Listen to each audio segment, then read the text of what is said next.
সফর করছি, বাংলাদেশের মানুষ চাতক পাখির মতো তাকিয়ে আছে। তারা সোনার বাংলা দেখেছে, সবুজ বাংলা দেখেছে, নতুন বাংলাও তারা দেখেছে। এবার বাংলাদেশের মানুষ ইসলামের বাংলা দেখতে চায়। ভাইরা আমার, ইসলামের বাংলা যদি আমরা দেখতে চাই, তাহলে কুরবানির নজরানা পেশ করার মানসিকতা থাকতে হবে। যখনই বিপদ আসে তখনই বলবো মামুনুল হকদের দোষ। যারা আমরা এই কাজ করেছি, আমি তাদেরকে তওবা করার আহ্বান জানাই। যারা বলেছি আলেম ওলামারা তাদের কারণে অস্থিতিশীল পরিবেশ হয়েছে, তাদেরকে তওবা করা উচিত। আসলে আলেম ওলামাদের কোনো দোষ না। শেখ হাসিনা মজ্জাগতভাবে ইসলাম বিদ্বেষী ছিল, ইসলামের কারণেই আলেম ওলামাদের বিরুদ্ধে সে অ্যাকশন নিয়েছে। এজন্য আসুন হাতে হাত রাখি, পরস্পর ভুল বুঝাবুঝি দূর করি। আমরা একজন আরেকজনকে দোষ না দেই। ঐক্যবদ্ধভাবে যদি আমরা রাজপথে নামতে পারি, ইনশাআল্লাহ এদেশ আলেম ওলামাদের হাতেই থাকবে, এদেশ ইসলামপন্থীদের হাতেই থাকবে। শেষ কথা বলি, আপনারা আল্লামা মামুনুল হক সাহেবের বক্তব্য শোনার অপেক্ষায়।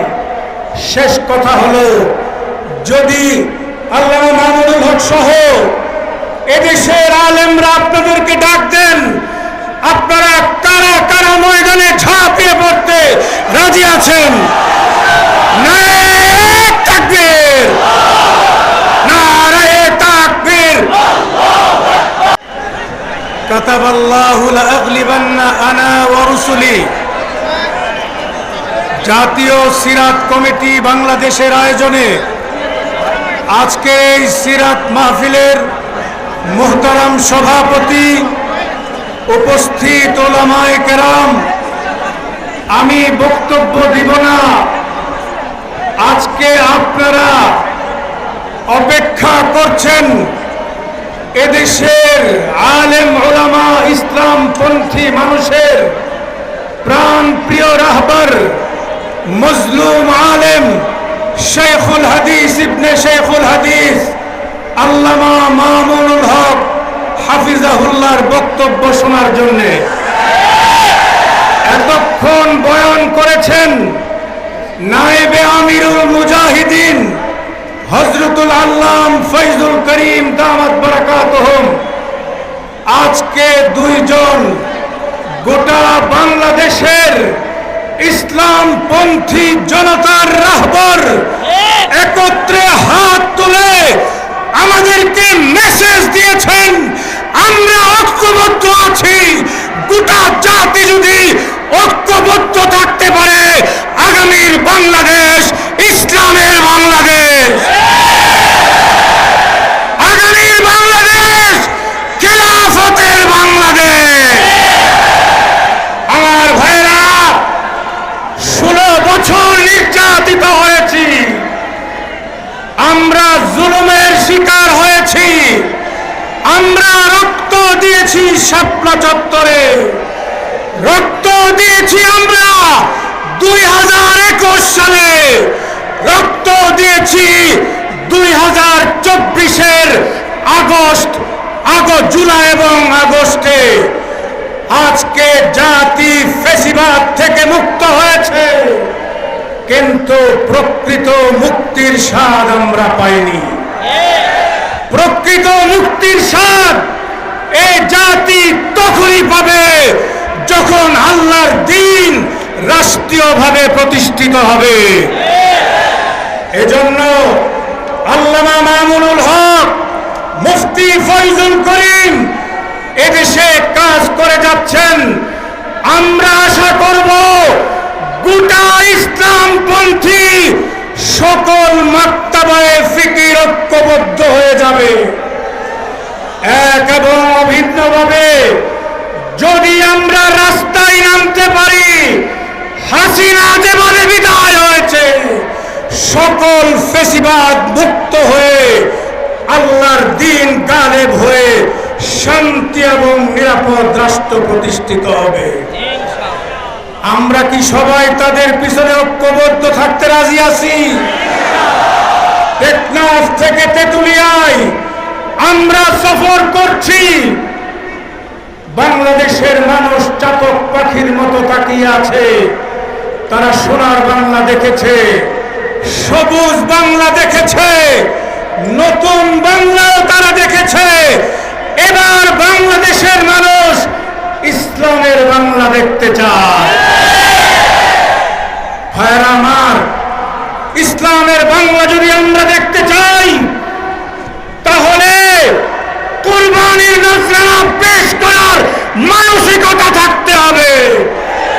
যখনই বিপদ আসে তখনই বলবো মামুনুল হকদের দোষ। যারা আমরা এই কাজ করেছি আমি তাদেরকে তওবা করার আহ্বান জানাই। যারা বলেছি আলেম ওলামারা তাদের কারণে অস্থিতিশীল পরিবেশ হয়েছে, তাদেরকে তওবা করা উচিত। আসলে আলেম ওলামাদের কোনো দোষ না। শেখ হাসিনা মজ্জাগতভাবে ইসলাম বিদ্বেষী ছিল। ইসলামের কারণেই আলেম ওলামাদের বিরুদ্ধে সে অ্যাকশন নিয়েছে। এজন্য আসুন হাতে হাত রাখি, পরস্পর ভুল বুঝাবুঝি দূর করি। আমরা একজন আরেকজনকে দোষ না দেই। ঐক্যবদ্ধভাবে যদি আমরা রাজপথে নামতে পারি, ইনশাআল্লাহ এদেশ আলেম ওলামাদের হাতেই থাকবে, এদেশ ইসলামপন্থীদের হাতেই থাকবে। শেষ কথা বলি, আপনারা আল্লামা মামুনুল হক সাহেবের বক্তব্য শোনার অপেক্ষায়। শেষ কথা হলো, যদি আল্লামা মামুনুল হক সহ এদেশের আলেমরা আপনাদেরকে ডাক দেন, আপনারা কারা কারা ময়দানে ঝাঁপিয়ে পড়তে রাজি আছেন? নারায়ে তাকবীর, নারায়ে তাকবীর। আল্লাহ আমাদেরকে উলামায়ে কেরামের পিছনে ঐক্যবদ্ধ থাকার তৌফিক দান করুন।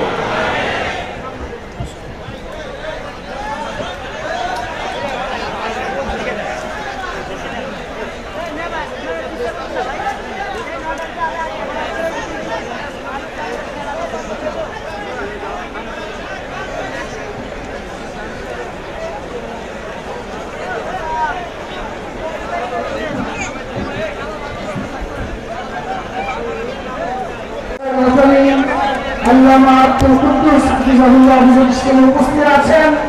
আমরা হযরতের হাতে হাত উঠিয়ে মুনাজাত করব, তারপর আমরা ইনশাআল্লাহ যাতে অবস্থান চলে যাব। এখন এই হুজুর নসিহতমূলক কথা বলবেন এবং মুনাজাত করবেন। মুজাহিদিন হযরতুল আল্লাম ফয়জুল করিম দামাত বারাকাতুহুম আজকে দুইজন গোটা বাংলাদেশের ইসলামপন্থী জনতার রাহবর একত্রে হাত তুলে আমাদেরকে মেসেজ দিয়েছেন, আমরা ঐক্যবদ্ধ আছি। গোটা জাতি যদি ঐক্যবদ্ধ থাকতে পারে, আগামীর বাংলাদেশ ইসলামের বাংলাদেশ,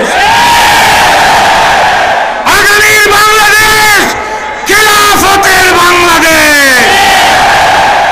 আমার ভাইরা, 16 বছর নির্যাতিত হয়েছি, আমরা জুলুমের শিকার হয়েছি, আমরা রক্ত দিয়েছি শাপলা চত্বরে, রক্ত দিয়েছি আমরা 2021 সালে, রক্ত দিয়েছি 2024-এর